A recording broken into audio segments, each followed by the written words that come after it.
Hi everyone, I'm Cheryl and welcome to the Sewing Room channel. And I'm going to demonstrate how to make this really pretty tissue box holder. Now you can make these really in any fabrics that you like. I decided that I wanted to make one for Christmas and I'm going to keep in my little powder room during the Christmas season. So let's get started. You can use fat quarters to do this project. You would need 2 fat quarters, or go through your scrap pile, look for pieces of fabric that are 14 inches square. So you need 2 of those. And then on the fabric that you want on the inside, we'll have lightweight interfacing. Any brand you want to use, no specific number, just a lightweight interfacing. You fuse it on the back of the fabric on the inside. The back means the not so pretty side. You put that side down. So now I'm looking at the pretty side of this fabric. Take the other fabric, pretty side, down. So place pins all around the edges. On one side, you're going to indicate an opening or leave an opening where you don't stitch over. So I will put 2 pins on one side, 1 pin on the other side of the opening. You always want to back stitch on both sides of the opening. So I'm going to start where the 1 pin is. Back stitch. Stitch down towards this corner. When you get a 1/4 inch away from this edge, leave your needle down, lift up your presser foot, and continue stitching. Now you are doing a 1/4 inch wide seam, in case I forgot to mention that. Then you continue stitching all around the 4 sides. When you come to the 2 pins, then of course you back stitch again. At all 4 corners, you want to trim some of the fabric off, down to about an 1/8 of an inch wide. Now go through your opening and begin to turn it front side out. Now you want to press it flat all the way around on the edges. Then while you're pressing, fold the opening edges inside a 1/4 inch, and you're going to press this also. Then put a few pins to hold it. Then you're going to stitch 1/8 of an inch from the edge all the way around all 4 sides. Have the fabric up that you want to show on the outside. So mine is up, and then fold it in half. So now you're looking at the fabric that's going to be on the inside. At each folded edge, you're going to place a pin to mark that center.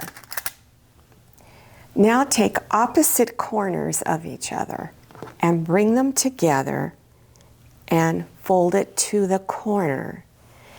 Then where your pin is, you're going to place the pin through all of the layers right where you marked it, and you do it on both sides. This next step you can either do by hand or on your sewing machine. You want to do a little tack stitch right there where the needle is to hold both sections together. Or you can do it with your sewing machine by just doing 1 stitch forward, back up, do a stitch, and go back and forth several times. And you're doing it on the area where both pins are. Now you want to open this up and begin to turn this fabric here, the one that is my big print, and turn it to where it's on the outside.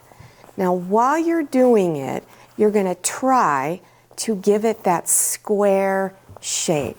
So you just keep working with it. Now these points here, all 4 points are going to be on or sticking up. Now this is the one that's all done that you saw at the beginning of the video, and this is what it should look on the inside, and this is what it looks like on the outside. So 2 sides have this little fold area right here. Here's the second side, has this little fold area. The other two sides are just plain. Then what I did was I folded the points over and put a clip to hold it. And you can either use needle and thread and sew your button on through all the layers if you like. Like I said, I have a problem with my hands, so what I did was use hot glue, a hot glue gun. I glued the point down first and then glued the buttons on afterwards. Well, I hope you enjoyed this tutorial. I really like how this turned out.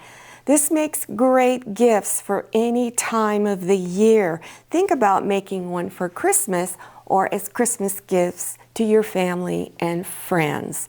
Now, if you're interested in other beginners tutorial, I'm going to have links down below your YouTube screen in the description section. So you scroll down, click on the words Show More, and it will expand open. While you're down there, don't forget to follow me on Instagram and check out my Facebook page. Thank you so much for watching. I'll see you next time, and happy sewing! If you like the Sewing Room channel, one of the best ways to show your support is to subscribe by clicking on that red subscribe button and give this video a thumbs up. And don't forget to click on share to share this video with your friends. And make sure you click on the bell so you receive notifications for all my new videos. I'm Cheryl. This is Manny. See you next time.